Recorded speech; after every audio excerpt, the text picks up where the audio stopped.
Pessoal, uma boa tarde. Nós chegamos então agora na terceira videoaula aqui sobre arranjos multidimensionais. Então nós falaremos então nessa videoaula sobre como construir esquemas de tradução para arranjos para fazer os cálculos que a gente viu na videoaula anterior, né?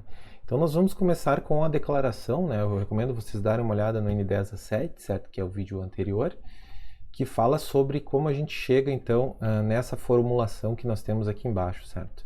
E o objetivo então que a gente vai fazer agora, a gente vai construir junto esse esquema, é como mapear esses cálculos que estão nessa formulação recursiva sobre a gramática que captura a declaração, que reconhece a declaração de um arranjo com k dimensões, né, com múltiplas dimensões.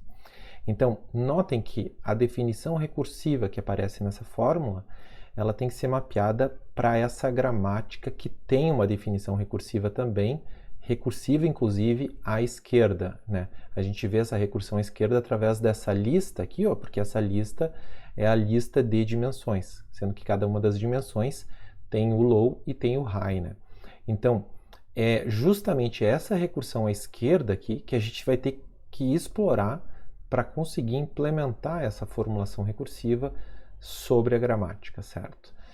Então, notem que na declaração, isso também é um lembrete em relação à última videoaula, o nosso objetivo aqui é calcular o CA, certo? Lembrando que aqui a gente vai ter uma base, que vai ser basicamente o deslocamento, né? Isso eu remeto vocês para a videoaula sobre cálculo de endereçamento de variáveis, e o nosso objetivo é realmente transformar essa expressão aritmética em um valor inteiro, né? Que vai ser provavelmente um valor negativo, porque esse deslocamento RK, a gente tem um menos aqui, né? Então, esse valor aqui vai ser bastante grande, vai ser um valor negativo, né? Então, esse valor negativo, que é essa constante, vai ser adicionado na tabela de símbolos nesse ponto aqui.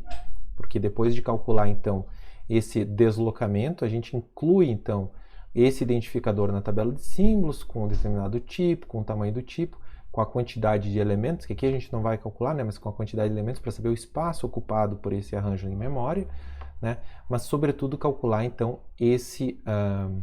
essa constante. Então, para a gente fazer essa construção desse esquema de tradução de maneira conjunta, eu vou passar aqui para o nosso quadro, certo? Onde eu fiz aqui uma replicação, né? Deixa eu só achar aqui o quadro para mim. Eu fiz uma replicação, então, da formulação, que a gente pode ver aqui na parte inferior, e da gramática. Então, o nosso objetivo agora é construir as ações semânticas que vão refletir o cálculo que aparece aqui na formulação recursiva, né? Então, o primeiro questionamento que a gente tem que fazer para nos guiar aqui nessa concepção, nesse projeto aqui, é nos perguntar quais são os atributos, né? Então, se a gente for olhar aqui para a nossa formulação, nós temos aqui um low, certo? Que aparece inclusive 3 vezes. O high, então esses são os atributos. Então, a gente vai ter um atributo low, um atributo high. A gente pode ter um atributo n para capturar aqui o absoluto, o valor absoluto aqui, que é o tamanho da dimensão. Então, a gente pode ter um atributo n, certo? Que vai ser relacionado a uma dimensão. Então, esses 3 atributos aqui a gente consegue calcular quando a gente está reconhecendo uma dimensão. O reconhecimento de uma dimensão é através desse D aqui, porque o D deriva para o low, que é esse N, e o high, que é esse N. Então, aqui a ação semântica vai ser qual? Vai ser a definição, então, do D.low como sendo igual ao N.val, certo? Que o N vai ser o valor desse número aqui, que vai ser uma constante, né? E o D, e N1 aqui no caso, né? Que é esse primeiro aqui. E o D.high vai ser igual ao N2.val, certo? Então, com isso, a gente já calcula esses 2 atributos, de maneira que quem está usando o D, que vai aparecer aqui em cima, já possa usufruir desses 2 atributos, né? A gente precisa também definir o N, então o D, que é o tamanho da dimensão, né? Ponto N, é igual à diferença entre os dois. A diferença absoluta, aqui eu vou botar um ABS aqui, certo? A diferença absoluta entre o N2.val menos o N1.val, certo? Então, com isso, a gente tem aqui a definição da ação semântica para definir esses 3 atributos aqui. Bom, aqui só para completar, então, a gente vai definir o n.val como sendo igual ao ATOI do lexema num, certo? Então a gente faz essa conversão aqui para um número inteiro. E aí depois a gente pode voltar para o questionamento assim de quais atributos, porque por enquanto os atributos que a gente calculou aqui e já definiu os valores deles são referentes a uma dimensão. Mas notem que o cálculo que a gente tem aqui ele envolve mais de uma dimensão, né? Então quando a gente está calculando o RK para K, para a segunda dimensão em diante, a gente precisa da dimensão anterior. Então esse R aqui, ó, é um atributo de uma, digamos assim, de uma dimensão, né? Então a gente vai ter o atributo R também, certo? E creio que isso seja o suficiente. Bom, então esse atributo R aqui, que é o atributo principal, que é o que vai nos permitir fazer realmente funcionar, ele vai aparecer, ele vai ter que ser calculado para esse não terminal L, certo? Que o não terminal L, embora ele seja aqui utilizado para refletir uma lista, é ele que deriva para uma única dimensão e é ele que deriva para duas dimensões, aqui uma lista de dimensões e o D. Muito importante também ressaltar, eu já mencionei antes também, da questão da recursividade aqui à esquerda. Por que isso é importante? Porque se eu imaginar aqui um cenário com 3 dimensões, eu vou desenhar pequenininho aqui, ó. Eu tenho L que deriva para LD, essa aqui é a minha última dimensão, LD, essa aqui é a minha segunda dimensão e a minha primeira dimensão é aquela dimensão que o L deriva para D, certo? Então aqui, ó, essa regra gramatical é a regra gramatical quando eu tenho a primeira dimensão. E se a gente olhar aqui na formulação, a primeira dimensão é quando k é igual a zero, então aqui eu vou definir o meu L.R como sendo igual ao meu D.low, que é o D da dimensão k, né? Então eu vou fazer aqui D.low, já que eu estou aqui no k igual a zero, que é a primeira dimensão, certo? Então com isso eu calculo então a minha ação semântica, onde eu transfiro o D.low para o L.R para representar então o cálculo da formulação aqui da definição do R para a primeira dimensão. Nos outros cenários, aqui quando K é maior, a partir da segunda dimensão, aqui eu preciso de duas dimensões. E não é uma coincidência, quando a gente faz a recursão à esquerda, ó, a gente tem aqui então o L derivando para L que leva para D, L,D, né? Tem um vírgula aqui também, né? Que eu esqueci de representar, mas tem o L que leva para LD. Aqui nós temos duas dimensões. Esse L aqui é a dimensão anterior e o D é a dimensão atual, certo? É a dimensão K. Então, com isso, a gente consegue definir o L.R, já que a gente sempre precisa definir o atributo R, que é um atributo de L, né? Sintetizado de L. Então, aqui a gente vai colocar o cálculo para quando a gente tem duas dimensões, né? Pelo menos duas dimensões.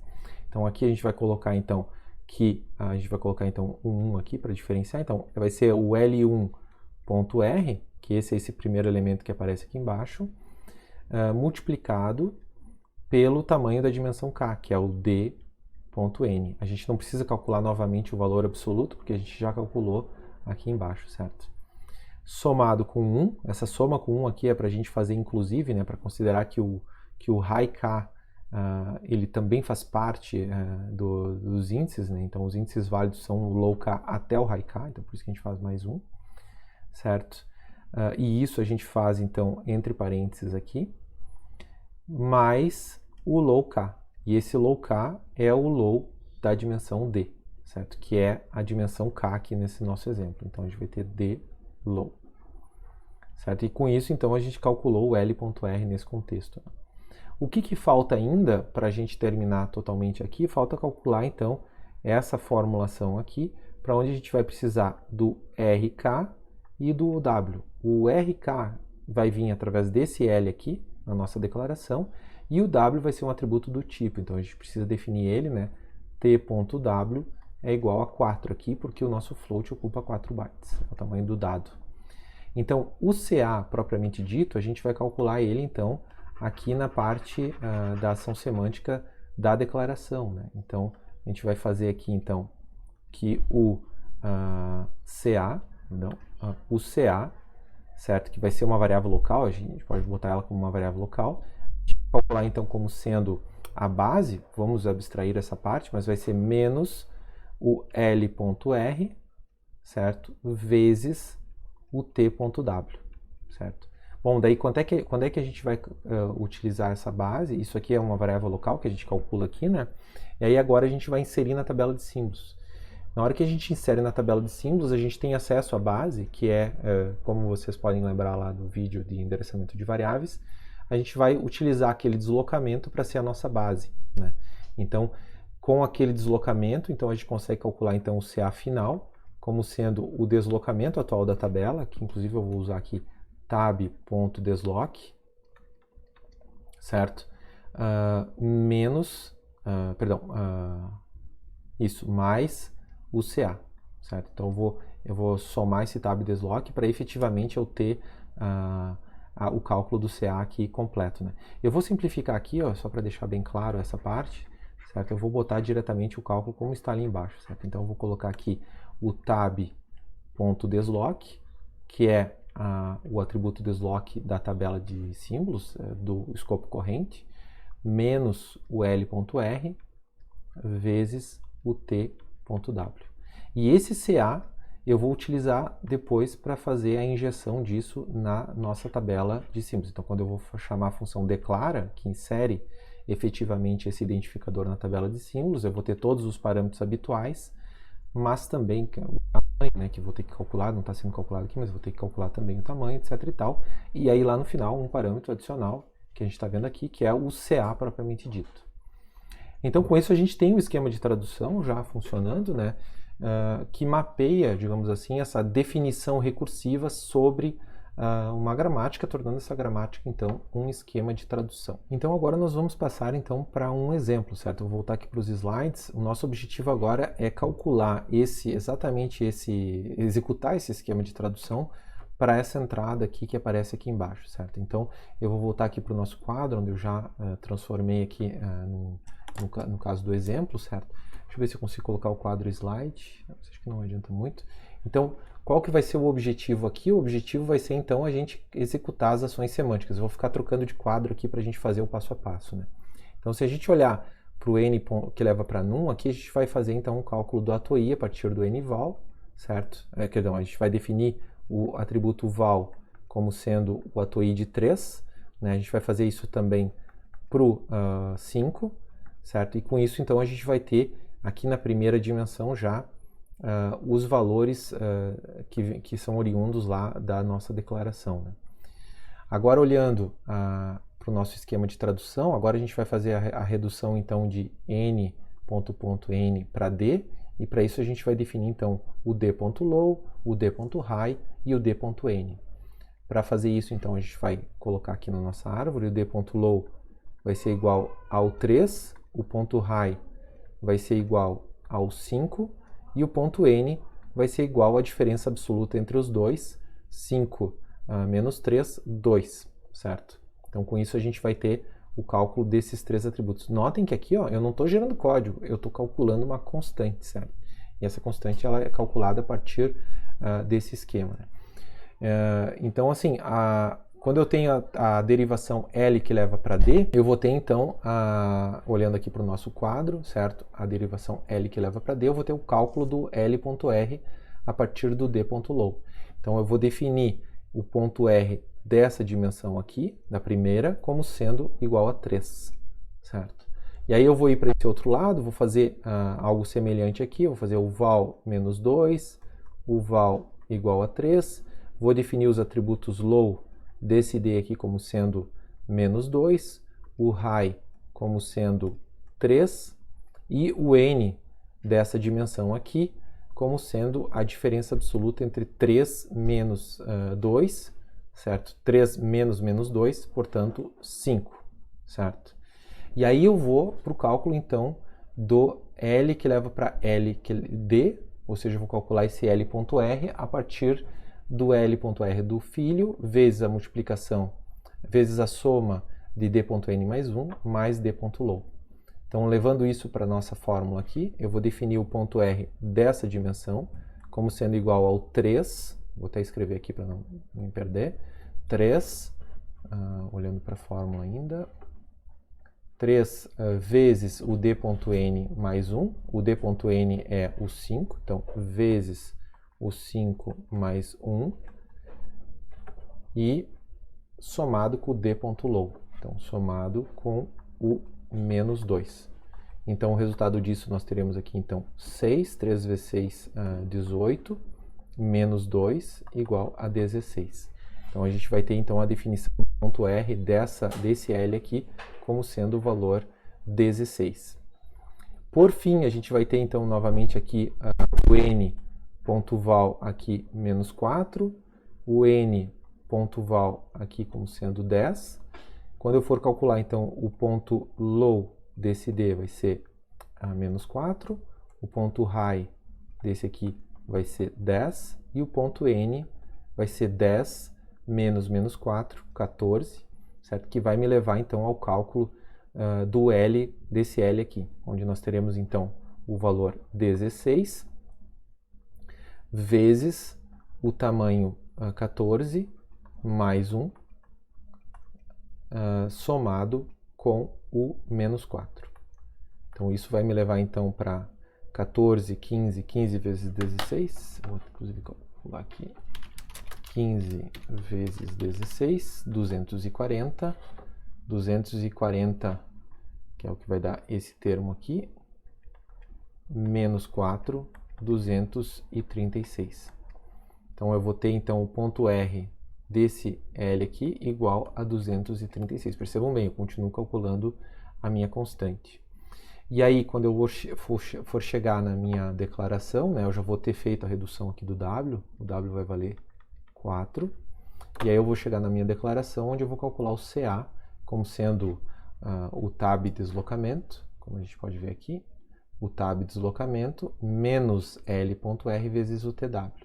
O L.R vale 236, o TW vale 4, então eu vou fazer menos 236 vezes o 4, menos 944, menos 944, e o tab deslocamento, vamos assumir que ele tem o valor 16, né? Vamos assumir que teve um long double de 16 bytes declarado antes desse cubo aí, então o tab.desloc está valendo 16, porque o long double ocupa 16 bytes, então nós teremos então 16 menos 944, que vai nos chegar então a 16 menos 944, então nós vamos chegar no cálculo de 16 menos 928.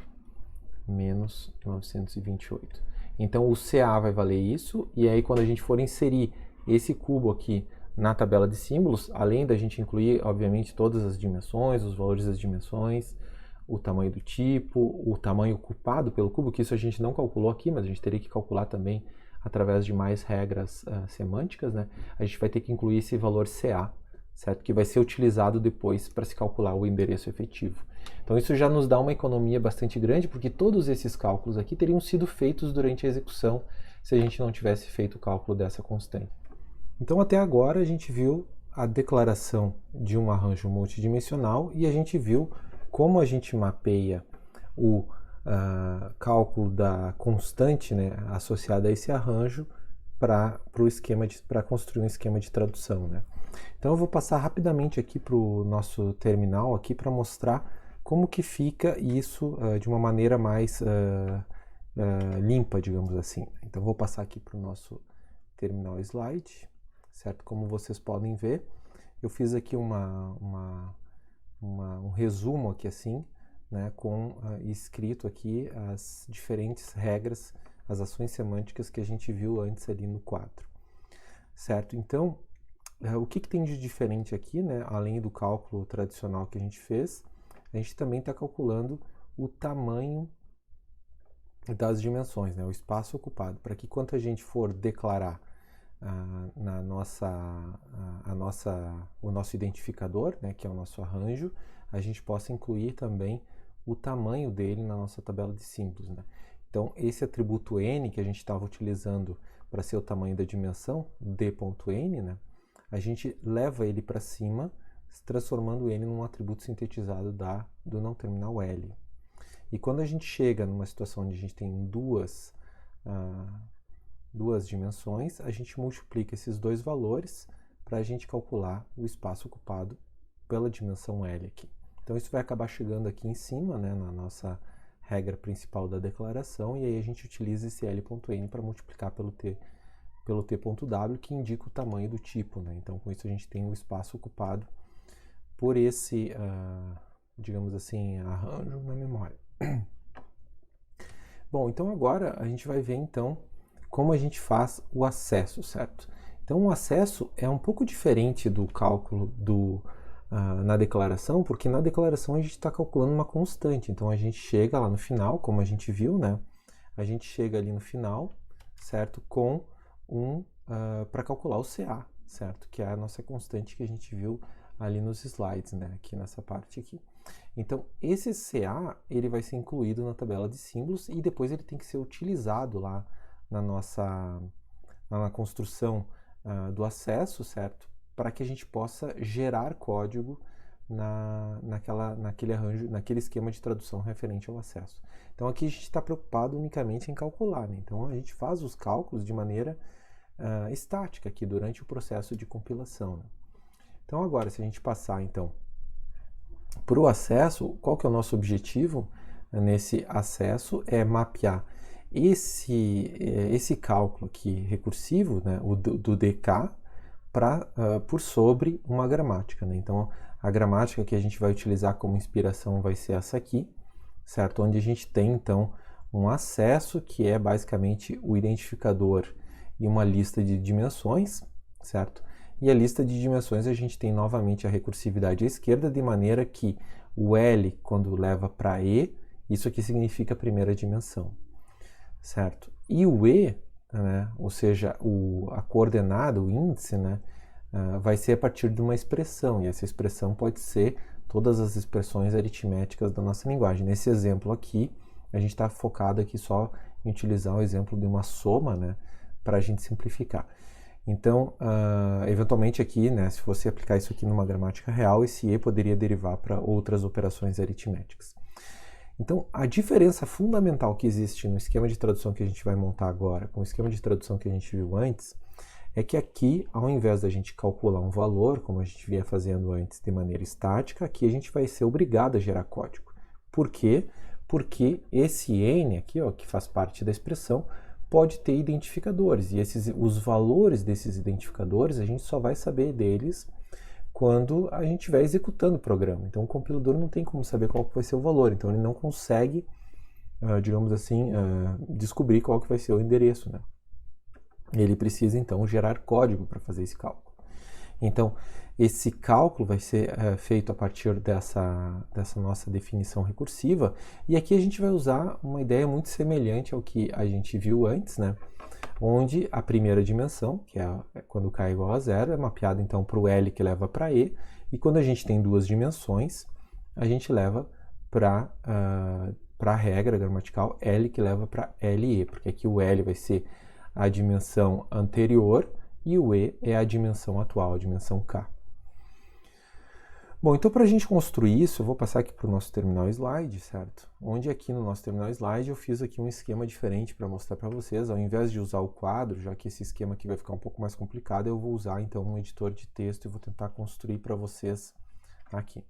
Então a gente vai usar algumas funções auxiliares. Essas funções auxiliares que eu estou mostrando aqui, algumas delas já apareceram, né, em videoaulas anteriores, especialmente quando a gente viu a geração de código para expressões aritméticas. Então eu estou falando aqui da geratemp. A função geratemp ela é uma função que gera temporários, então esses temporários serão uma string, né? Então vai ser um nome de um temporário, certo?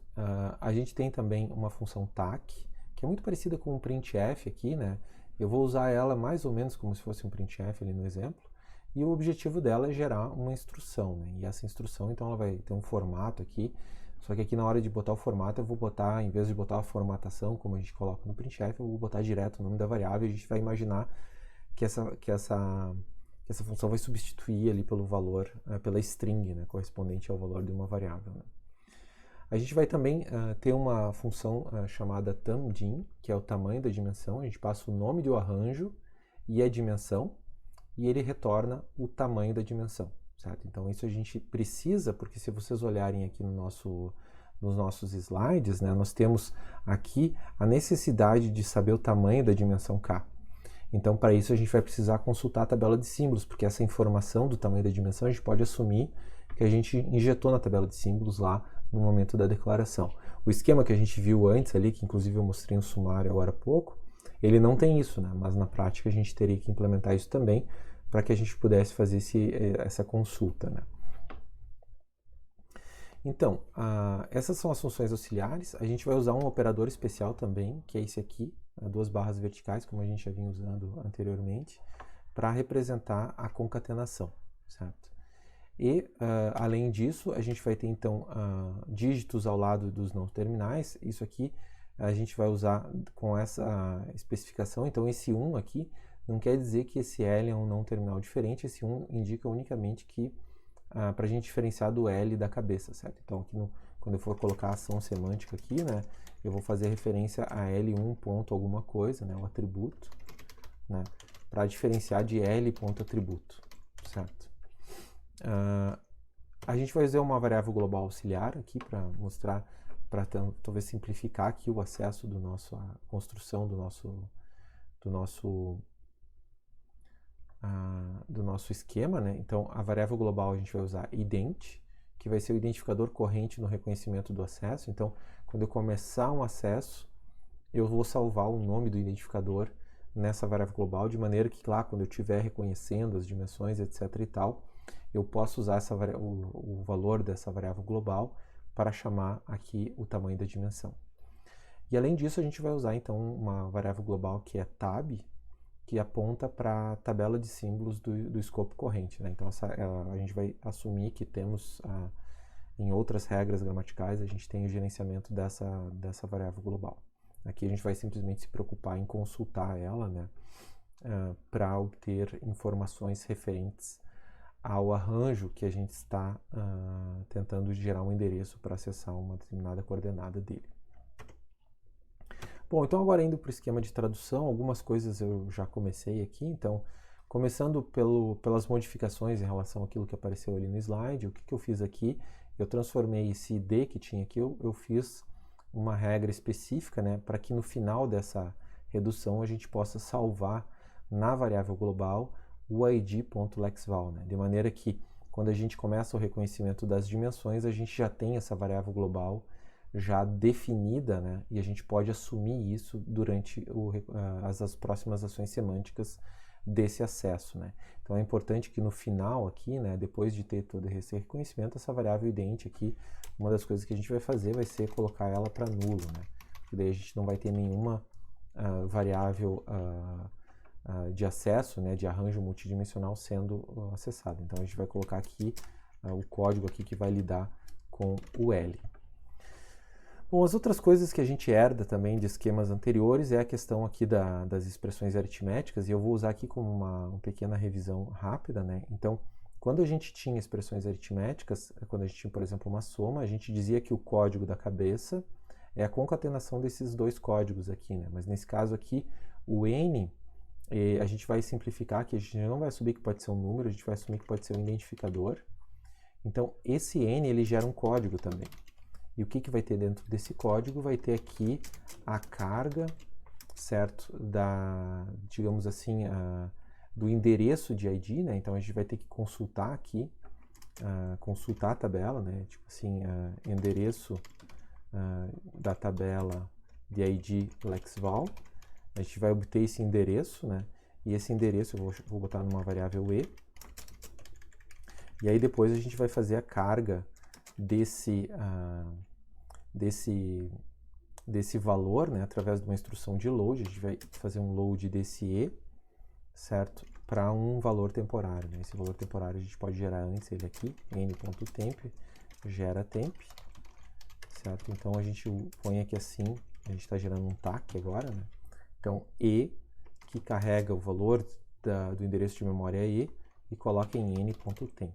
Certo? Depois a gente tem que fazer uma abstração aqui, a gente está fazendo só um pseudocódigo aqui, certo?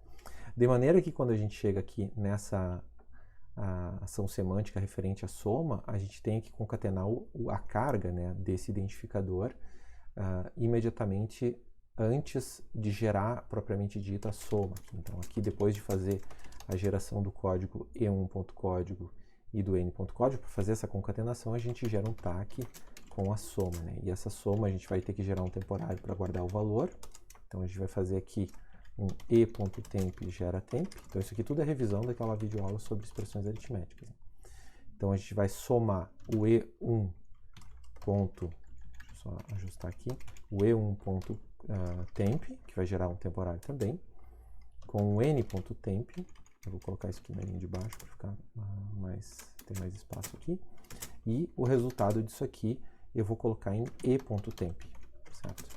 Então imaginem que eu estou gerando esse TAC aqui, né? E no lugar aqui dessas variáveis, desses atributos, eu vou ter o valor deles e não o nome deles, né?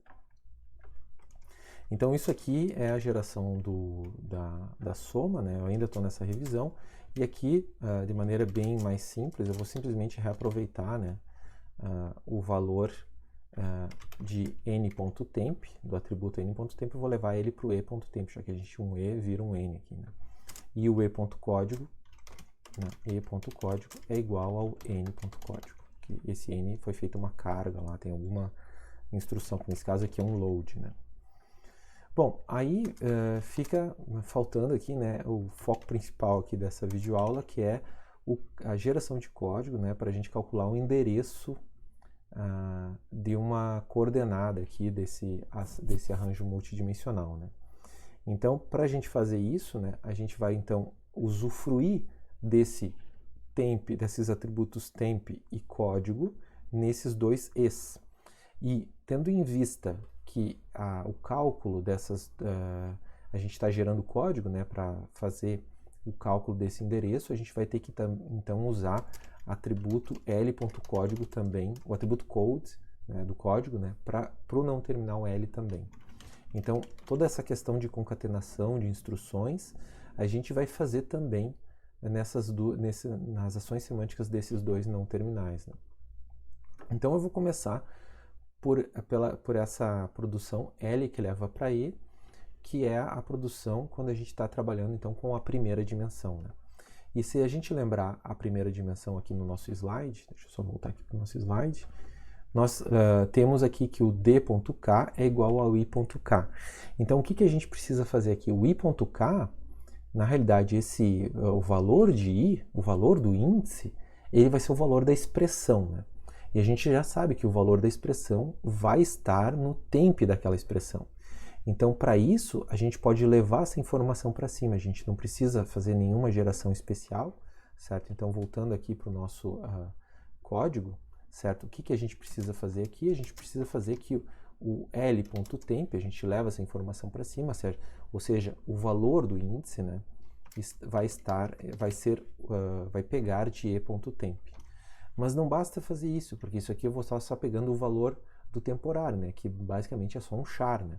Eu preciso carregar para cima também o código que vai definir esse valor temporário, certo? Então, esse código vai estar em e.code, então eu vou fazer l.code, é exatamente igual ao e.code. Então, a gente leva para cima na nossa árvore o código referente a essa expressão aritmética e usa isso para definir o índice dessa primeira dimensão, né? Mas lembrem bem, além de a gente fazer isso, quando a gente for trabalhar aqui nessa nossa outra regra gramatical, nessa outra parte aqui, voltando aqui para os nossos slides, nós temos aqui a necessidade do tamanho da dimensão k. Então, para isso, a gente precisa calcular um atributo que vai representar qual é a dimensão que a gente está trabalhando, né? Então, a gente sabe que a primeira dimensão, certo, é a dimensão da regra L que leva para E. Então, se a gente voltar aqui para o nosso código novamente, então eu vou dizer que aqui L.dim, certo, esse atributo dim vai guardar o valor, o índice da dimensão, a gente pode dizer que é a dimensão 0, que seria a primeira dimensão, né? Então, de maneira que quando a gente chegar aqui em cima, a gente sabe calcular que o L.dim, nesse caso aqui a cabeça, né, vai ser igual a L1.dim mais 1. Ou seja, a gente sabe agora o valor da dimensão k, né, da próxima dimensão. Só que aqui, obviamente, ainda está incompleto, porque aqui agora a gente precisa gerar o código, né? Só que aqui tem um detalhe interessante, porque se a gente voltar aqui para o slide, olhem só, na hora que a gente for calcular o dk, quando k for com mais que, não a primeira dimensão, né, a partir da segunda dimensão, a gente vai ter que gerar primeiro uma multiplicação, e para gerar essa multiplicação a gente vai ter que usar o dk da dimensão anterior. E esse dk da dimensão anterior, ele é o L.temp, né? Ele é o L.temp que vem aqui na nossa gramática, né? L que leva para LE, a gente sabe que esse L aqui é da dimensão anterior. Então a gente pode usar o ponto temp dele para substituir o valor de dk-1, porque a gente sabe que ali vai estar o valor de dk-1, certo? E já o ik, a gente vai usar o e, o não terminal e, certo? Que é de lá, o e.temp no caso, né? Que é ali que vai estar o valor dessa dimensão k, né? O valor do índice dessa dimensão k.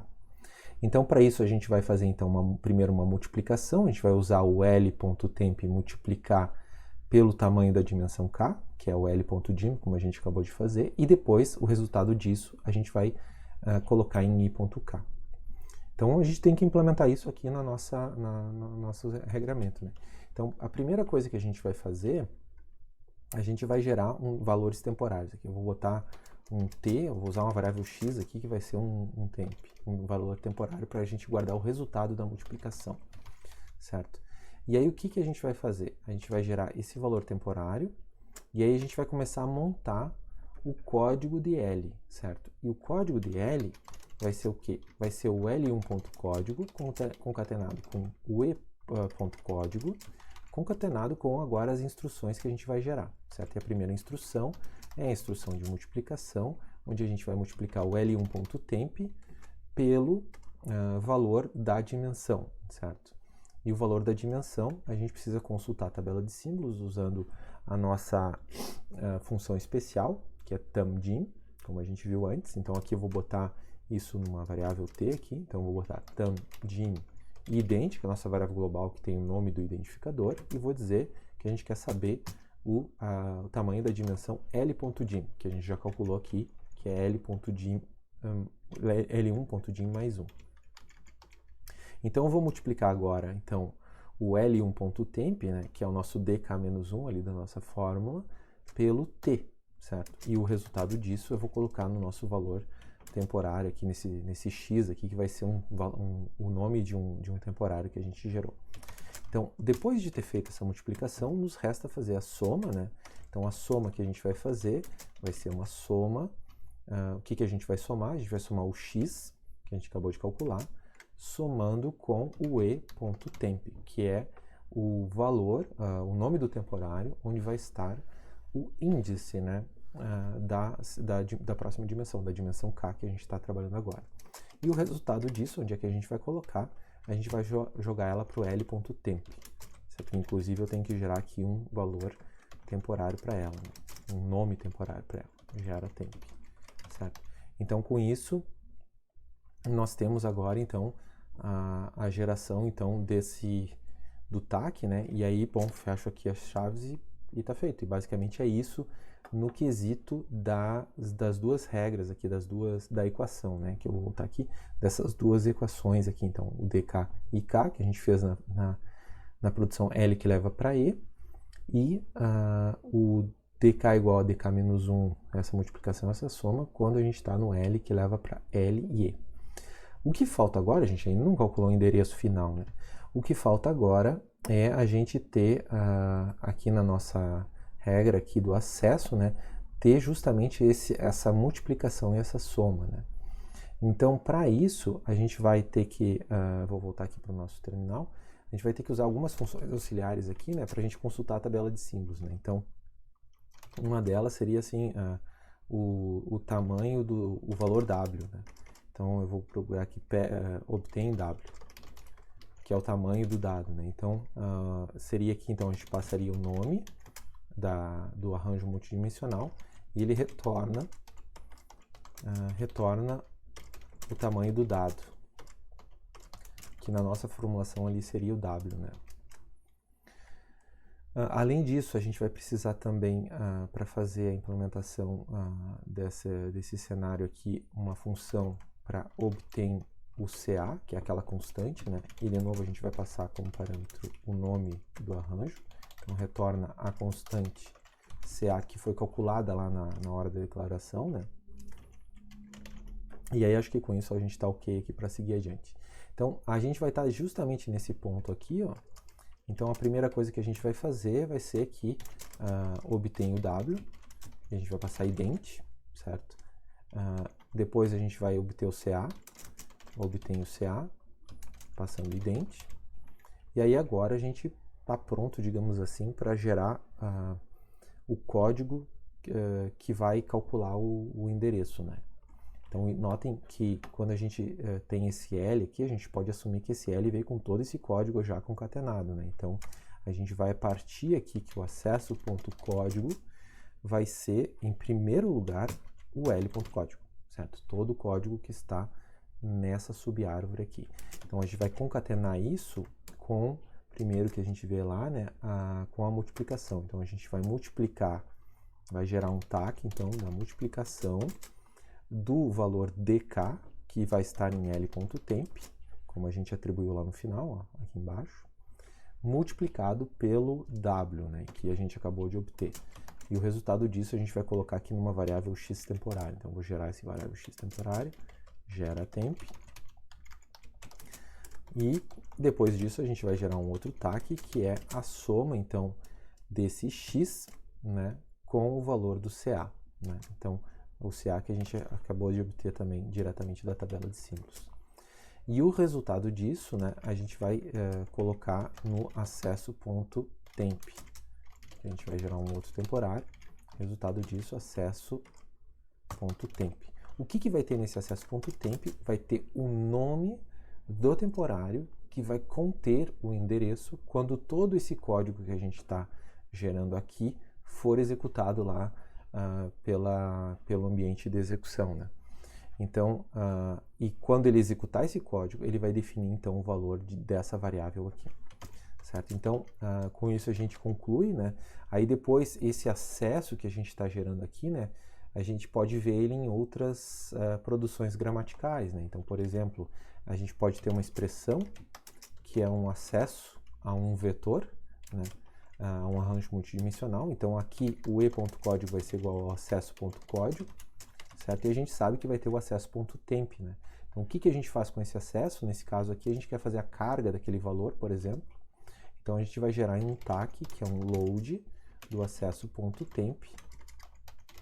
E onde é que a gente vai colocar isso? A gente vai colocar então no e.temp, né? Então deixa eu só quebrar a linha aqui para vocês enxergarem melhor. Certo? Então, aqui a gente vai gerar então o e.temp igual a geratemp. A gente vai gerar o código dessa forma, de maneira que, aqui já podemos fechar. Opa, acho que não está aparecendo aqui, vou diminuir um pouco aqui o tamanho. Aí. Então, esse acesso que a gente gerou, ele gerou esse temp e esse código, né? Então, quando a gente tiver com uma expressão e essa expressão derivar para um acesso, que basicamente é um acesso para um arranjo multidimensional, a gente precisa então gerar um temp para esse e aí depois fazer então a carga do acesso.temp, que ele vai estar o endereço daquele acesso, né, que foi calculado em tempo de execução, levando então para o e.temp.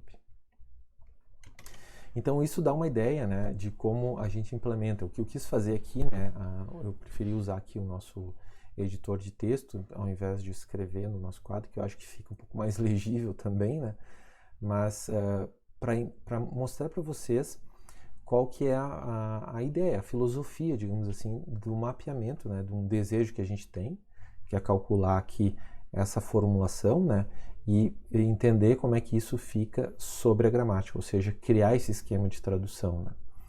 Então, o que eu deixo para vocês agora de atividade, para vocês fazerem para exercitar isso, né, tendo em vista que a implementação desse esquema aqui no nosso, embora a gente já esteja vendo a solução, né, a implementação desse esquema não aparece no nosso projeto de compilador na etapa 5, né, porque a gente não tem arranjos multidimensionais na nossa linguagem. Então, o que eu deixo de tema para vocês, de atividade aí para vocês exercitarem isso, é vocês pegarem justamente essa entrada que tem aqui embaixo, ó, cubo A mais B, C mais D, E mais 4, que em vez do 4 vocês podem usar um F, certo? E utilizando esse esquema aqui, que eu vou disponibilizar ele para vocês lá no Moodle, certo? Vocês podem efetivamente fazer o cálculo, né, do endereço, né? Então, claro, tem uma série de simplificações que a gente fez aqui, né? Mas se vocês quiserem, vocês podem, inclusive, né, nessa atividade, usar o próprio Bison para fazer isso, né? E talvez, por que não, né, fazer um fork aí do projeto de vocês para fazer essa atividade utilizando o Bison e as ações semânticas, né? Tendo em vista que a gente está focando aqui num esquema S atribuído, né? Totalmente compatível com o Bison até esse presente momento. Bom, pessoal, então eu termino essa videoaula por aqui. Se vocês ficaram com alguma dúvida referente a esses aspectos aí, vocês não hesitem em enviar mensagens aí por e-mail, certo? Que a gente pode fazer dúvidas das aulas também. Eu deixo um abraço para vocês e até uma próxima.